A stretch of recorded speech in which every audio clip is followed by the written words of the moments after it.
Good evening, everyone. Tonight, the governor is defending comments that he made in a phone call that he believed was private. But the call was a prank from someone impersonating a top campaign contributor. News 3's team coverage includes political reporter Jessica Arp with reaction. But we begin tonight with News 3's David Douglas. David? Eric, you've heard of the Tea Party group Americans for Prosperity, organized by billionaire brothers Charles and David Koch, who made Walker's single largest campaign contribution at $43,000. Well, yesterday, the governor spent 20 minutes on the phone with someone he thought was David Koch, only it was a prank.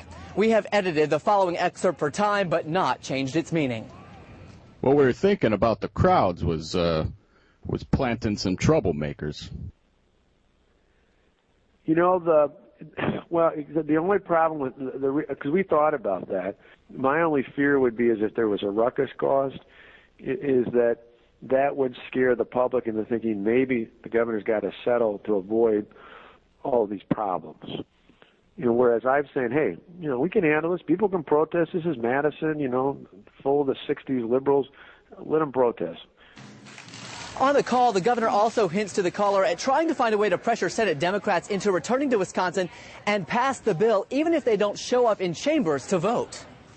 The reason for that is we're verifying it this afternoon, but legally we believe once they've gone into session, they don't physically have to be there.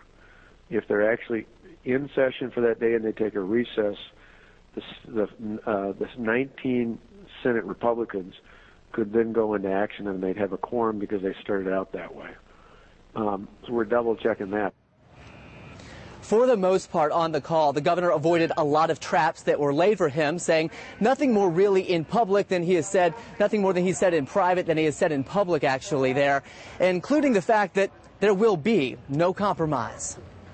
David Douglas reporting live from the Capitol. David, thanks.